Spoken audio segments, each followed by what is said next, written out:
हे मानव, हे मानव, तू न बन जा दानव।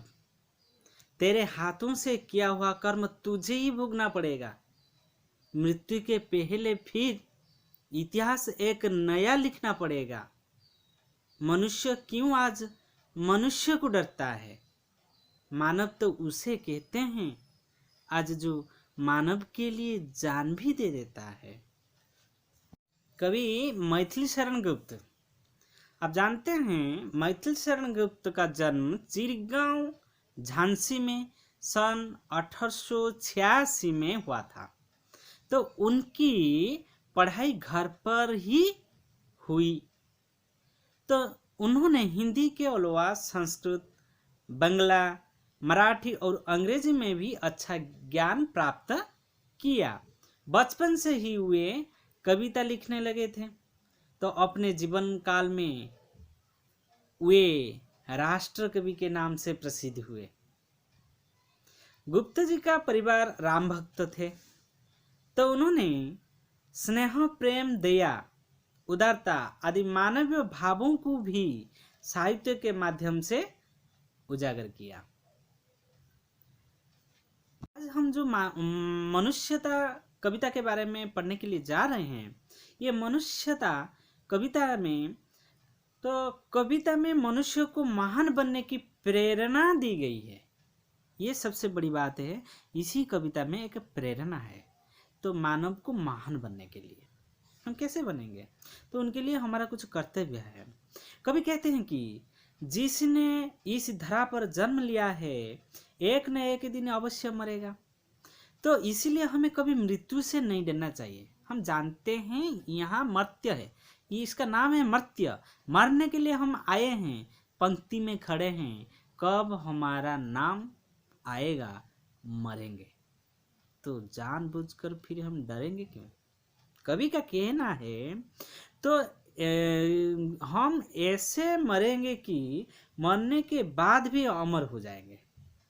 यदि हम जीवन भर सत्कर्म नहीं करेंगे तो हमें अच्छी मृत्यु नहीं मिलेगी। अर्थात मरने के बाद कोई याद नहीं रखेगा। जो व्यक्ति दूसरों के काम में आता है वह कभी मरता नहीं है, क्योंकि वह कभी भी अपने लिए नहीं जीता है। पशु जिस प्रकार अपने आप मरते रहते हैं, उसी तरह की प्रवृत्ति मनुष्य में भी कई बार दिखाई देती है, जो ठीक नहीं है। मनुष्य को तो मनुष्य की मदद करने में प्राण दे देना चाहिए। संपत्ति के लोभ में पड़कर हमें गर्व से नहीं इठलाना चाहिए।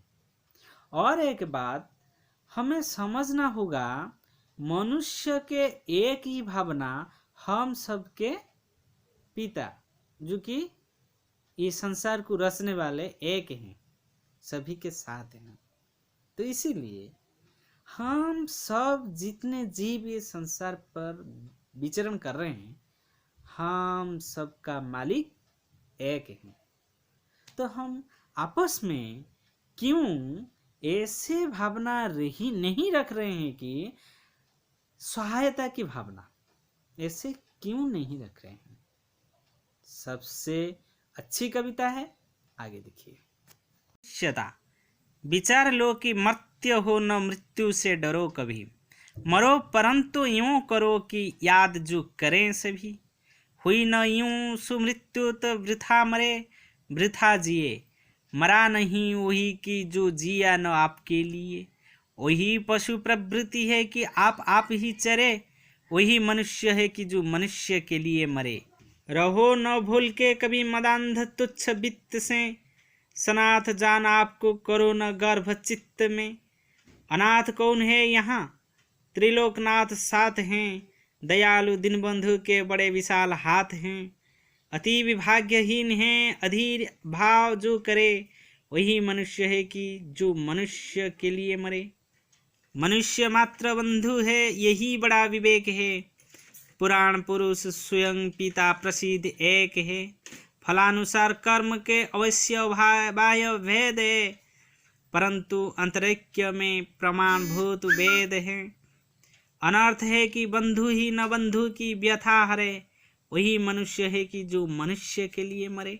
अर्थ मर्त्य मरणशील, पशु प्रवृत्ति, पशु जैसा स्वभाव, मदांध जो गर्भ से अंधा हो, चित्त मन स्वयंभू परमात्मा स्वयं उत्तम होने वाला, अंतरिक्य आत्मा की एकता, अंतःकरण की एकता, प्रमाणभूत साक्षी।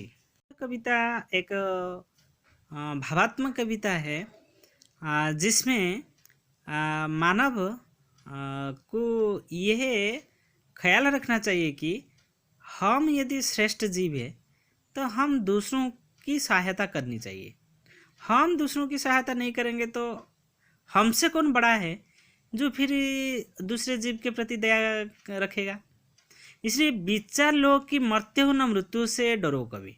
हम अपना कर्तव्य करते समय मान लीजिए विपत्ति आ रही है या मृत्यु हमारे सामने है, फिर भी डरना नहीं, क्योंकि हम जानबूझकर यहाँ पर हैं, मृत्यु के साथ खड़े हैं।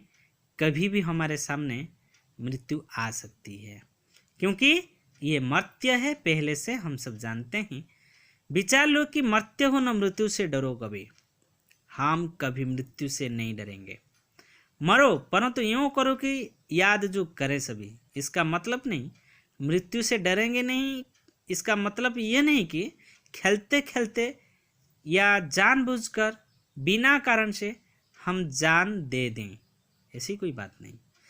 जान सबसे मूल्यवान है, इसके पीछे बड़ा इतिहास रचने वाले हैं हम। यदि हम जान लेकर श्रेष्ठ जीव हो के मर्त्य पर आए हैं, हम जाने के पहले कुछ करके जाएंगे। जैसे कि जिस दिन हमारा जन्म हुआ हम रो रहे थे, बच्चे रो रहे थे, लेकिन सब दूसरे हंस रहे थे कि बच्चा हुआ है, खुशी के मारे वो सब नाच रहे थे। ठीक उसी प्रकार जिस दिन हम यहाँ से चले जाएंगे, अच्छा काम करके चल जाएंगे, हम संतोष होके जाएंगे हमने कुछ किया, लेकिन दूसरे लोग हमें ये धरती से छोड़ने के लिए जैसे कि राजी नहीं होंगे, या हमें इतना प्यार करते बैठे रहते होंगे वे लोग, हमारा अनुपस्थित उन्हें दुखदायक हो जाएगा। इसलिए विचार लो कि मर्त्य हो न मृत्यु से डरो कभी। हम ये मर्त्य पर रहकर मृत्यु को न डर कर अच्छा काम करते जाएंगे। मरो परंतु यूँ करो कि याद जो करे सभी। मरने के पहले ऐसे अच्छा काम करके जाएंगे, सब याद करेंगे। जैसे हुई न यूँ सुमृत्यु तो वृथा मरे वृथा जिए। आप जानते हैं सुमृत्यु का मतलब मृत्यु के पहले कुछ अच्छा काम कर चुके हैं तो वह है सुमृत्यु। यदि ऐसे आए थे ऐसे चले जाएंगे, कुछ नहीं किया ये संसार पर रहकर, तो उसे वृथा मृत्यु कहेंगे। तो इसीलिए हुई न यूँ सुमृत्यु तो वृथा मरे वृथा जिए। यदि कुछ करके नहीं गए अच्छा काम, परोपकार नहीं किया, दूसरों की सहायता नहीं किया, तो ये वृथा मरे, ये सोचना पड़ेगा। मरा नहीं वही कि जो जिया न आपके लिए। ये याद रखिए, जो अपने लिए कभी जीता नहीं, सुबह से शाम तक कुछ ना कुछ उपकार कर रहा है किसी जीव का, वही मरा नहीं। तो मरने के बाद भी वो मरा नहीं। वही पशु प्रवृत्ति है कि आप ही चरे, लेकिन जो अपने लिए हमेशा जीता है, कुछ अपना काम करता है, दूसरों की सहायता नहीं करता और अपनी जान को बड़ा समझकर कभी किसी के साथ नहीं देते, तो उसे हम पशु कहेंगे। वो पशु प्रवृत्ति है, खुद के लिए खाएंगे, खुद चरेंगे और दूसरी की चिंता नहीं। लेकिन हम ये चिंता रखेंगे, जिएंगे, जीने की मौका देंगे, खुद जिएंगे, दूसरों को मौका ही देंगे। वही पशु प्रवृत्ति है कि आप ही चरे। लेकिन हम जानते हैं मानव कभी पशु नहीं बनना चाहिए, क्योंकि पशु तब बन जाएगा जब केवल खाएगा और पिएगा, अपने के लिए चिंता ही करेगा, वो पशु है। लेकिन हम ऐसे नहीं बनेंगे। वही पशु प्रवृत्ति है कि आप ही चरे। वही मनुष्य है कि जो मनुष्य के लिए मरे।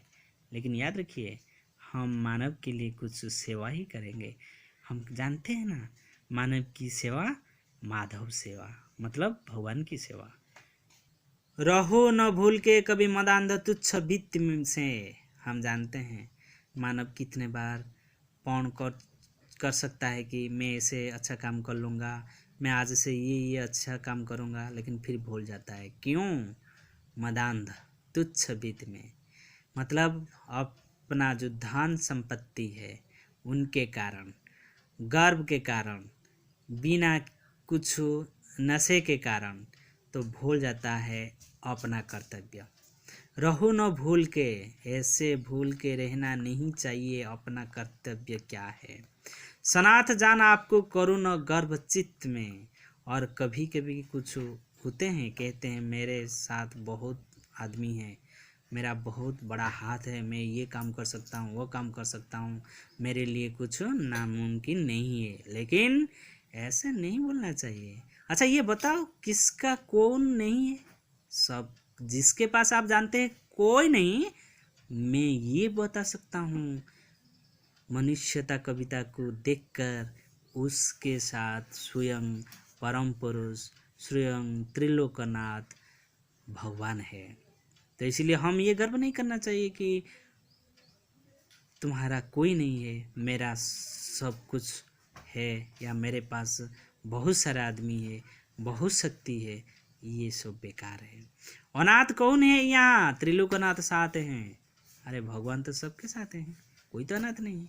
दयालु दीनबंधु के बड़े विशाल हाथ हैं। जानते हैं भगवान का बड़ा विशाल हाथ है सबके लिए, सब जीव के प्रति। अति भाग्यहीन है अधीर भाव जो करे, और सबसे भाग्यहीन वही है जो अधीर भाव लाता है। जो अधीर होकर अहंकार बन जाते हैं वो सबसे भाग्यहीन है। लेकिन हमें मानव के लिए कुछ करना ही चाहिए। मनुष्य तो उसे कहेंगे जो मनुष्य के लिए जान ही दे देता है। मनुष्य मात्र बंधु है, यही बड़ा विवेक है। पुराण पुरुष स्वयं पिता प्रसिद्ध एक है। अर्थात मनुष्य है तो वह हमारा बंधु है, चाहे कोई भी है। विवेक में ये आशा, ये भावना लेकर चलना चाहिए। पुराण पुरुष स्वयं पिता प्रसिद्ध एक है। पुराण प्रसिद्ध है, सबका पिता एक है, सबका मालिक एक है, भगवान सबके हैं। तो इसीलिए भगवान से जन्म हम सब आपस में बंधु ही है। सही बात है कि फलानुसार कर्म के अवश्य फल भोगना पड़ेगा, तो फलानुसार कर्म के अवश्य वाय भेद है। लेकिन बाहरी अपने काम के अनुसार अलग अलग दिखाई जाते हैं, लेकिन परंतु अंतरिक्ष में प्रमाणभूत वेद हैं। परंतु वेद ने प्रमाण कर दिया हम सब एक हैं, वेद ने ये प्रमाण कर दिया है। लेकिन दुख की बात है आज, अनर्थ है कि बंधु ही न बंधु की व्यथा हरे। बंधु होकर भी पहले ये बंधु ही बंधु को दुख दे देता है, और बंधु होकर भी अर्थात मानव का दुख नहीं हरेगा तो कौन हरेगा? मानव को सहायता नहीं करेगा तो और कौन करेगा? वही मनुष्य है कि जो मनुष्य के लिए मारे। लेकिन ये तो हम नहीं बोलना चाहिए। मनुष्य तो उसे कहते हैं जो मनुष्य के लिए मर जाता है या मनुष्य के लिए सब कुछ कर सकता है। तो फिर हम अपना कर्तव्य नहीं भूलना चाहिए। एक मानव का बंधु है, ये हर वक्त हर पल हमेशा याद रखना चाहिए, दिल में ये सोच लेकर चलना चाहिए। धन्यवाद भगवान, हमें श्रेष्ठ रूप के मानव के रूप में जन्म दे दिया। लेकिन हमें श्रेष्ठ होने के कारण दूसरों के प्रति दया, क्षमा, प्यार, ये भावना भी रखनी चाहिए। तो आज संसार में मानवता की जरूरी है। हर मानव के पास क्रोध ज़्यादा है, क्षमा कम है, दया कम है। ये न केवल मुझे, शायद आप लोगों को भी मालूम है। तो इसीलिए मेरे हिसाब से ये कविता से हमें ये शिक्षा मिली कि हम मानव तब बन पाएंगे जब हमारे पास सच्चा दिल होगा, और मानविकता होगी। आशा है ये कविता से ये शिक्षा जरूर सबको प्राप्त हो जाएगी। धन्यवाद।